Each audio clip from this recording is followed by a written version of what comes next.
নবী ইউসুফ আলাইহিস সালামের ঘটনা মনে আছে? নবী ইউসুফ আলাইহিস সালামকে তার ভাইয়েরা কুয়োর মধ্যে নিক্ষেপ করেছিল, এই ঘটনা জানি না? ইউসুফ আলাইহিস সালাম একা, আর তার ভাই কতজন? 11 জন। ইউসুফ বলছে কাজ আমি করিনি, ভাইরা বলছে করেছে। ভাই দলে কারা বেশি? বাতিলরা সবসময় বেশি থাকে। পৃথিবীতে 220 কোটি খ্রিস্টান, কত কোটি? 220 কোটি। মুসলমান কত কোটি? 160-170 কোটি। তো দলে বেশি কারা? খ্রিস্টানরা। তো যদি বলে এত মানুষ কি ভুল, তো খ্রিস্টানরা এদিক দিয়ে হক হয়ে যাবে যে? ভাই বিড়িখোর বেশি আছে সমাজে, না বিড়ি খায় না তাদের সংখ্যা বেশি? তো সংখ্যায় যদি বেশি দেখতে যান তো বিড়ি খাওয়াই ঠিক, কিন্তু বেশি সংখ্যক মানুষ বিড়ি খায়, এমনটা হচ্ছে না? সমাজের সংখ্যা গরিষ্ঠতা থেকে কখনো সত্য মিথ্যা নির্ণয় করা যায় না। ভারতবর্ষের প্রেক্ষাপট দেখেন, কে বেশি চাই? চাই না মানুষ বেশি, তার জন্য আছে। মানে আপনি যেই দিকে সংখ্যা গরিষ্ঠতা দিয়ে দেখবেন না হক বাতিল গুলোই থাকে, ভালোর দিকে মানুষ খুব কমই থাকে। তাই এইটা মনে করেন না যে এরা তো সংখ্যায় 2-4টে, এদেরকে দেখাই যায় না, ওরা তো এতগুলো ইসলামের দলিল না, বরং অল্প সংখ্যক লোকই জান্নাতে যাবে। 72 জাহান্নাম, একটা জান্নাত। মানে আপনাকে খুঁজে খুঁজে খুঁজে খুঁজে হকপন্থী জামাত, হকপন্থী আমল, ইবাদত এগুলোকে বের করতেই হবে। এটা আপনার নৈতিক দায়িত্ব। যদি আপনি না করেন তাহলে আপনার পরকাল ধূলিসাৎ হয়ে যেতে পারে। আপনাকে এখান থেকে আর একটা মেসেজ দিতে চাই, নবী নূহের জীবনী থেকে। মনে রাখবেন, আপনি যদি দাওয়াত দেন এলাকাতে মানুষকে, মানুষ আপনার দাওয়াতে গ্রহণ করবে এই আশা আল্লাহর কাছে করবেন। কিন্তু কেউ যদি দাওয়াত গ্রহণ না করে কখনো হতাশ হবেন না। কি হবেন না? দাওয়াত চলবেই। মসজিদে ঢুকতে দেয় না, মসজিদ থেকে বের করে দিয়েছে, তারপরে বেহার মতো যেতে হবে। কথা বুঝতে পারলেন না? মসজিদ ছাড়া যাবে না। কথা মনে বোঝা যায় না? কেন মসজিদ ছেড়ে দিলেই আর দাওয়াত দিতে পারবেন না? যদি মনে করেন যে না মসজিদ ছেড়ে দিলাম, একটা মসজিদ নতুন তৈরি করবেন, মসজিদ তৈরি করলে কবরস্থান তৈরি করতে হবে আলাদা, আবার কবরস্থান করলে ঈদগাহ করতে হবে, আবার সমাজকে ভাগ করতে হবে। প্রয়োজন নেই। 2-1 থাপ্পড় মারছে মারুক, তারপরেও যান। মসজিদ ত্যাগ করা যাবে না। 2, দাওয়াত দেওয়ার পরে হতাশায় ভোগা যাবে না যে আমি মানুষকে এত বললাম, মানুষ তো আমার ডাকে সাড়া দিল না। যখনই এরকম অন্তর অবস্থা আসবেন তখন নবী নূহের জীবনী পড়ে নেবেন। তার জীবনী, কার জীবনী?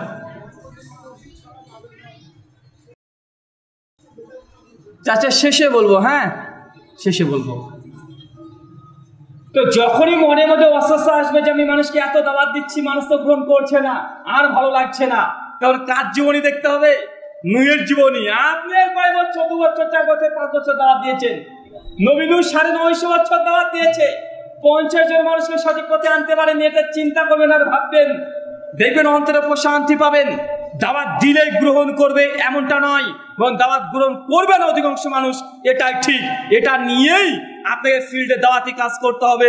যদি মনে করেন যে না একদিনের সঙ্গে পাল্টে দেবো, এটা সম্ভব নয়। পয়েন্ট নাম্বার 2, দাওয়াত দিয়েছেন, দাওয়াত দেওয়ার পরেও যদি কেউ দাওয়াত গ্রহণ না করে, তারপরেও আল্লাহ সুবহানাহু ওয়া তাআলা আপনাকে পুরস্কৃত করবেন ইনশাআল্লাহ, এবং আপনি তারপরে একজন সফল দায়ী হতে পারেন। কিভাবে? এলাকার মানুষকে আপনি সবাইকে বলছেন ভাই বিড়ি খাস না, বিড়ি খাস না, বিড়ি খাস না। সবাইকে বলছেন মদ খাস না, গাঁজা খাস না, এই বিদআত করিস না, এই শিরিক করিস না, এটা করলে জাহান্নামে চলে যাবেন।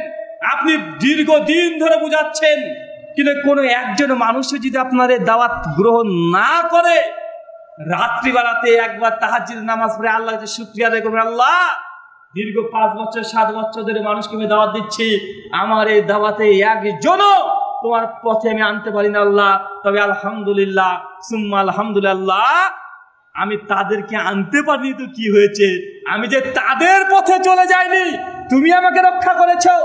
আমি যে বিড়ি খাই না, আমি যে গাঁজা খাই না, আমি যে শিরিক করি নাই, আমি যে বিদআত করি নাই, কত ঝড় চলে গেছে, তারপর আমি এগুলো করি নাই, আল্লাহ তুমি আমাকে সাহায্য করেছো, আলহামদুলিল্লাহ, এটা একবার পাঠ করবেন। কেন বলেন তো ভাইজান?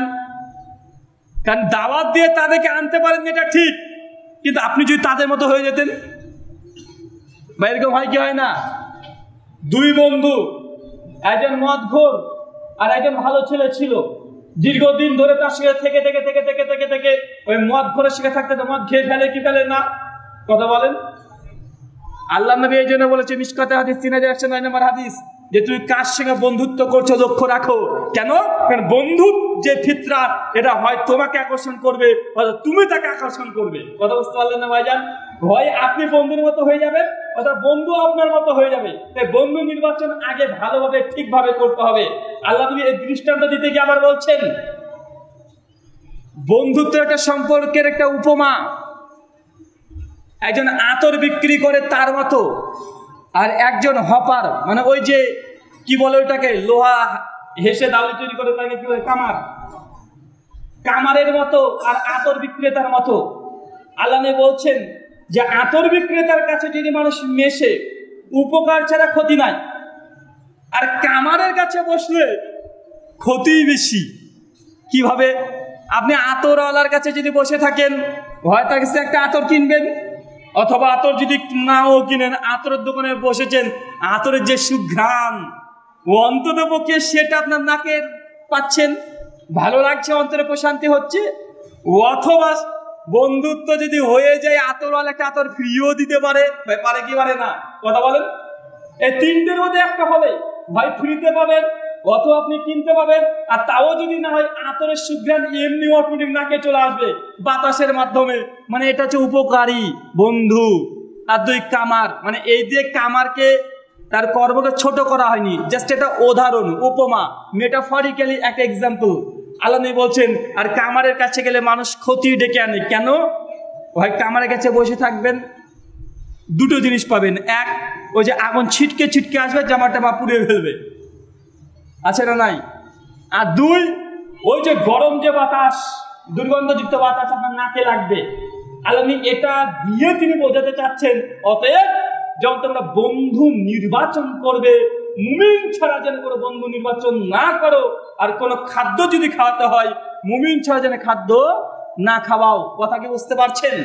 তার মানে বোঝা যাচ্ছে দাওয়াতি কাজে ফলপ্রসূ করার জন্য বেশি বেশি মুমিন ব্যক্তি যারা আছে, আল্লাহওয়ালা ব্যক্তি আছে, আলেম ওলেমা আছে, তাদের সংমিশ্রণ থেকে আপনাকে দাওয়াতি কাজ করতে হবে। এবং যেসব আলেমের কাছে থাকবেন, হকপন্থী আলেম থাকতে হবে। বাতিলপন্থী আলেমের কাছে যদি যান, জ্ঞান আপনার কাছে দুই রকমের চলে আসবে। আপনি সুন্নাতের দাওয়াত দিচ্ছেন, দেখা যাচ্ছে বেদাতের দাওয়াত দিচ্ছেন, এমন আছে না নাই? কথা বলেন।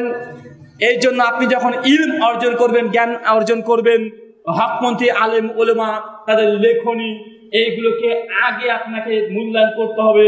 তাদের আলোচনা, তাদের বক্তৃতা, তাদের লেখনী বেশি বেশি পড়তে হবে, ওখান থেকে জ্ঞান অর্জন করতে হবে। তৃতীয় বিষয়, দাওয়াতি কাজ কিভাবে করব। যারা আলেম ওলেমা আছে তাদেরকে তো আমাদের পরামর্শ দেওয়ার প্রয়োজন নেই। যারা যুবক আছেন, তরুণ আছে, তাদের উদ্দেশ্যে এখন সোশ্যাল মিডিয়া এক একটা হাতিয়ার। কার কার ফেসবুক প্রোফাইল আছে একটু হাত তোলেন। চাচা ফেসবুক কার কার আছে হাত তোলেন। ফেসবুক মাশাআল্লাহ অনেকজনেরই আছে, ভয় তুলছেন আরেকজন। ইউটিউব কে কে চালাতে পারেন? চালাতে পারি, মানে সারাদিন ওটা নিয়েই তো কাজ। বর্তমান প্রেক্ষাপটে মনে রাখবেন, ইসলামকে প্রচার করার জন্য সবচেয়ে মোক্ষম হাতে আছে সোশ্যাল মিডিয়া। কি বললাম? Social media. টিভি মিডিয়ার চাইতে মজবুত শক্তিশালী মিডিয়ার নাম কি? Social media. কেন বলেন তো? কারণ টিভি নেটওয়ার্ক এটা একটা রাষ্ট্রের জন্য বা একটা জেলার জন্য হয়। কথা বুঝতে পারছেন না? যে ন্যাশনাল চ্যানেল বা কলকাতা বা 24 ঘন্টা, 24 ঘন্টা কোথায় চলে? দিল্লিতে পাবেন? পাবেন না, এটা পশ্চিমবাংলার জন্য। মানে টিভি চ্যানেল অধিকাংশ হয় একটা দেশভিত্তিক বা রাজ্যভিত্তিক, আর কিছু কিছু আছে ইন্টারন্যাশনাল। আর টিভি চ্যানেল করার জন্য কত কোটি কোটি টাকা খরচ করতে হয়, কত রকমের পারমিশন লাগে, সরকারকে ট্যাক্স দেওয়া লাগে, বিভিন্ন প্রোডাক্টরকে ট্যাক্স দেওয়া লাগে, কোটি কোটি টাকা বাজেট আছে একটা টিভি চ্যানেল খুলতে গেলে। এই টিভি চ্যানেলে এত কোটি টাকা খরচ করার পরেও যত কাস্টমার টানতে পারে টিভি চ্যানেল বর্তমান প্রেক্ষাপটে, এর চাইতে ইউটিউব এই চ্যানেল এটা তার চাইতে অল্প খরচে, মানে খরচই নাই, তার চাইতে বড় কাস্টমার টানতে পারে কি পারে না? কথা বলেন। বা ইউটিউব খুলতে পুলিশের কাছে যেতে হয়, পারমিশন লাগে, কাউকে টাকা দিতে হয়, সরকারকে ট্যাক্স দিতে হয়, কিছুই দিতে হয় না। তাই ইউটিউব চ্যানেলটা এখন বর্তমান প্রেক্ষাপটে টিভি মিডিয়ার চাইতেও এটা মজবুত এবং বেশি মানুষ এটাকে ফলো করে। তাই যারা সোশ্যাল মিডিয়া এবং আইটি সম্পর্কে ধারণা আছেন তাদের আপনাদের অলঙ্ঘনীয় দায়িত্ব। আপনি আলেম না এটা ঠিক, কিন্তু আপনার একটা ইউটিউব চ্যানেল খুলে রাখেন, খোলার পরে ভালো ভালো আলেম ওলেমা যারা আছে তাদের ভিডিওগুলোকে সুন্দরভাবে গ্রাফিক্স করে আপনি আপনার ইউটিউবে আপলোড করে দেন। ওই ভিডিও দেখে যদি একজন মানুষ যদি হেদায়েত পায়, আপনার পরিশ্রমের কারণে, সেই মুসলিম 1784 নম্বর হাদিস আল্লাহ নবী বলছেন, তোমার দ্বারা আলী যদি একজন মানুষ হেদায়েত পায়, এটা লাল উটের চাইতে উত্তম। কিসের চাইতে উত্তম? আপনার কোনো দাওয়াতের মাধ্যমে, আপনি নিজে আলেম না এটা ঠিক, আপনি আলেম না, আলেম না তার অর্থে এই নয় যে আপনি দাওয়াতি কাজ করবেন না বা আপনি নেকি পাবেন না, অবশ্যই পাবেন।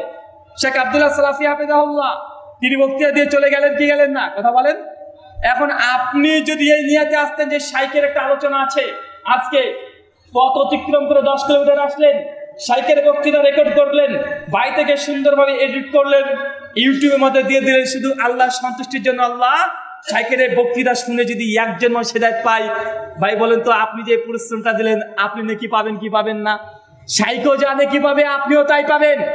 শাইখ যদি 1 কোটি নেকি পায়, আপনি 1 কোটি পাবেন। বিন্দু পরিমাণে, এখানে কোনো সামান্য পরিমাণেও আপনার নেকিতে কোনো ঘাটতি করা হবে না। মানে আপনি আলেম না, কিন্তু আলেমের জ্ঞান যদি মানুষের সামনে প্রচার করতে সহযোগিতা করেন, আপনার নেকি হবে কি হবে না? জি, মানে শেখ আব্দুল্লাহ সালাফি হাফেজাহুল্লাহ তিনি একটা বক্তৃতা দিয়ে যে নেকি করলো, আপনি জাস্ট ভিডিওটাকে ধারণ করে ইউটিউবে দিয়ে দিলেন, আপনি সেম একই খেদমত করলেন। উনি দীর্ঘ 40 বছর ধরে পড়াশোনা করেছে, তিনি 3 ঘন্টা বা 2 ঘন্টা আলোচনা করলেন। আপনি জানেন না, জ্ঞান নাই, পড়াশোনা করেননি, কিন্তু আল্লাহ রাস্তায় কাজ করতে হবে কি হবে না? কথা বলেন। জি, অবশ্যই আপনাকে কিয়ামতের মাঠে জিজ্ঞাসিত করা হবে। আপনি ইউটিউব চ্যানেল খুলেছেন, দেখছেন আপনি সিনেমার গান চালান, টিকটক করেন, রিল ভিডিও করছেন, মানুষকে অশ্লীলতার দিকে ডাকছেন, ভাই এগুলো গুনাহ হবে কি হবে না? কথা বলেন। গুনাহ হবে কি হবে না? হবে। তার জন্য আমরা বিশেষ করে যুব সমাজ, তরুণ সমাজকে বলবো, যারা ইউটিউব সোশ্যাল মিডিয়া এগুলো ভালো ভালো ব্যবহার করতে পারো, যারা হোয়াটসঅ্যাপ ব্যবহার করতে এক্সপার্ট, তারা একটা গ্রুপ খুলেছো, গ্রুপ খুলে তোমাদের এলাকায় যা আছে সবাইকে গ্রুপের মধ্যে যুক্ত করে দাও। প্রতিদিন গ্রুপে একটা করে 4 মিনিট 5 মিনিটের হয় কোনো আলোচকের বক্তৃতা 4-5 মিনিট আপনি ভিডিওটা আপলোড করে দেন। যদি 500 মানুষ, যদি গ্রুপে 500 জনের মধ্যে 5 জন মানুষে দেখে, এটা আপনার জন্য দাওয়াতি কাজ হলো কি হলো না? কথা বলেন। কথা মানে বুঝতে পারছেন না? দাওয়াতি কাজ করতে আপনি বাধ্য, আপনাকে করতে হবে। আপনি মনে করতে পারেন ওরা যারা আলেম হুজুর তারা করবে, আমরা কেন করব? জি না, প্রত্যেকে হচ্ছে দায়িত্বশীল। আপনার কাছে যদি মোবাইল থাকে, অন্তত পক্ষে প্রতিদিন ফেসবুকে একটা করে কোরআনের আয়াত দিয়ে দেন, পোস্ট করেন। কি কথা বলেন? কিছু জানেন না, কোরআনের আয়াত পোস্ট করে দেন, একটা হাদিস পোস্ট করে দেন। বিভিন্ন লেখকের বই আছে, বইয়ের ছবিটাকে তোলেন, তুলে ফেসবুকে পোস্ট করে দেন। আপনার ফেসবুকে 5000-7000 ফলোয়ার আছে, এবারে 2-5 জন যদি দেখে বা দেখবে কি দেখবে না? কথা বলেন। তার মানে আপনি কি করলেন? দাওয়াতি কাজে অংশগ্রহণ করলেন। আপনি বই লিখতে পারবেন না, এটা ঠিক, কিন্তু যেসব আলেমরা বই লিখে রেখেছে, ওই বইগুলো আপনার পকেটের টাকা খরচ করে 50 কপি কেনেন, মানুষের কাছে দিয়ে বেড়ান। আল্লাহ সুবহানাহু পবিত্র কোরআন সূরা তাওবা আয়াত নম্বর 122 বলছেন, মিন কুল্লি ফিরকাতুন মিনহু তায়ফাতুন লিতাফাক্কাহু ফিদ-দ্বীন, তোমাদের মধ্যে একটা দল, একটা জামাত কেন বের হলো না, যারা দ্বীনের জ্ঞান অর্জন করবে, তারপরে সেই জ্ঞান দিয়ে তার স্বজাতির কাছে আসবে এবং তাকে সচেতন করবে। এখানে কোরআনে 3টে কোয়ালিটির মানুষের কথা বলা হয়েছে। এর তাফসির আহসান বায়ান পড়ে দেখেন, ইবনে কাসির পড়ে দেখেন। কিছু কিছু সাহাবীরা আল্লাহ রাসূলের কাছে এসে বলছে, ইয়া রাসূলুল্লাহ আমরা জিহাদে যাব। বাড়িঘর থেকে বলছে জিহাদে যাব, ইনকাম করবে না, সংসার টংসার ফেলে দিয়ে তারা মনে করছে জিহাদ সবচেয়ে বড় ইবাদত এবং জিহাদে চলে যাব। আল্লাহ কোরআনে আয়াত অবতীর্ণ করে দিচ্ছেন। আল্লাহ আয়াত অবতীর্ণ করে দিয়ে তিনি মানুষকে, এই মুমিনদেরকে তিনটে ভাগে ভাগ করে দিয়েছেন। এক, কিছু মানুষ তাফাক্কুফি দিন, দিনের জ্ঞান অর্জন করবে। কিছু মানুষ যুদ্ধের জন্য প্রস্তুতি নেবে, জিহাদের জন্য প্রস্তুতি নেবে। আর কিছু মানুষ যারা দিন অর্জন করবে, জ্ঞান এবং যুদ্ধের জন্য প্রস্তুতি নেবে, কিছু সংখ্যক মানুষকে করতে হবে হালাল ইনকাম, রিজিক অন্বেষণ করতে হবে। এই দুই দলের পেছনে খরচ করতে হবে। কথা বুঝতে পারলেন না? আমি বুঝাতে পারলাম না। কথা কি কঠিন হচ্ছে? আল্লাহ সবাইকে বলছে না যে জিহাদের ময়দানে চলে যাও। আল্লাহ সবাইকে বলছে না যে আলেম হয়ে যাও। আল্লাহ যে তোমাদের মধ্যে একটা দল তারা দ্বীনের জ্ঞান অর্জন করবে, একটা দল জিহাদের জন্য প্রস্তুতি নেবে, যেন শত্রুপক্ষ কখনো ইসলামী রাষ্ট্রে আক্রমণ করতে না পারে, তার জন্য সবসময় প্রস্তুতি থাকতে হবে একটা জামাতকে। আর একটা জামাত তারা থাকবে হালাল উপার্জন করার জন্য ব্যস্ত থাকবে, হালাল উপার্জন করে নিয়ে আসবে। আর তারা ফি সাবিলিল্লাহ এইসব পথে তারা খরচ বন্টন করবে। তার মানে একজন আলেম বই লিখেছে, লেখার পরে মানুষের কাছে আপনি ওই বইটাকে 10 কপি 20 কপি 50 কপি কিনে মানুষের কাছে গেছে আপনি নিজে দিয়ে দেন। কথা বুঝতে পারলেন না ভাইজান? একটা আলেম যখন বই লিখছে লাখ লাখ টাকা খরচ হয় কি হয় না? আপনি কি মনে করছেন যে আলেম বই লিখলো তার নিজের শখে? একটা বইয়ের 1 পৃষ্ঠা লিখতে গেলে মনে রাখবেন একটা রাতের ঘুম হারাম করতে হয়, বিশেষ করে তথ্যভিত্তিক লিখতে গিয়ে। যখন রেফারেন্স দিবেন, এটা বুখারী এত নম্বর হাদিস, আপনি 1 সেকেন্ডে পড়ে ফেলছেন, কিন্তু ওটাকে তাহাকিক করে গবেষণা করে নিয়ে লিখতে কত সময় লাগে জানেন? একজন আলেমের 1 পৃষ্ঠা লিখতে একটা রাত শেষ হয়ে যায়। তারপরে বইটাকে ছাপাতে দেওয়া হয়, টাইপ করতে হচ্ছে। বইটা আলেমটাকে কমপক্ষে 8 থেকে 10 বার নিজেকে পড়তে হয়, রিভাইজ দিতে হয়, বানান ভুল হয়েছে কিনা, কোনো অক্ষরে ভুল আছে কিনা, তথ্য মিস্টেক হলো কিনা। তারপরে আলেমকে নিজেকে পকেটের টাকা খরচ করে বইটাকে ছাপাতেও হয়। কথা বুঝতে পারছেন না? এখন আপনাদের সাধারণ মানুষের দায়িত্ব কি? আপনার খুব বেশি টাকা নাই, হালাল উপার্জন থেকে আপনি নিয়াত করে নেন যে প্রত্যেক মাসে আমি 5টা করে বই অন্তত কোনো মানুষকে দেবো। যদি বই নিতে না পারেন, অন্তত এতটুকু আপনাকে দায়িত্ব পালন করতে হবে। অনেকগুলো ছোট ছোট লিফলেট পাওয়া যায় 1 টাকা 2 টাকা দামের, যার ফরজ নামাজের শেষে সম্মিলিত এই সুন্নতি দোয়া আছে না নাই? কথা বলেন। যে না থাকে আমাদের সঙ্গে যোগাযোগ করবেন। ফরজ নামাজের পরে দোয়া সমূহ, 1 নজরে অজু, 1 নজরে সালাত, 1 নজরে তাওহীদ, 1 নজরে বিদআত, এরকম অনেকগুলো লিফলেট পাওয়া যায়। 1 টাকা 2 টাকা খরচ হয়। ভাই, যদি আপনি প্রত্যেক মাসে যদি 100 খানা করে লিফলেট মানুষের কাছে পৌঁছানো কি কঠিন কাজ? কথা বলেন। এলাকাতে যত দোকান আছে আপনার এলাকায়, প্রত্যেকের কাছে চলে যাবেন, মাসে 1 দিন করে যাবেন, দিয়ে চলে আসলেন 1 নজরে অজু, সুন্নতি তরিকা অজু কিভাবে করতে হবে মানুষটাকে দিয়ে দেন দোকানদার, ইনশাল্লাহ 1 পৃষ্ঠা 2 পৃষ্ঠা পড়ে ফেলবে কি ফেলবে না? কথা বলেন।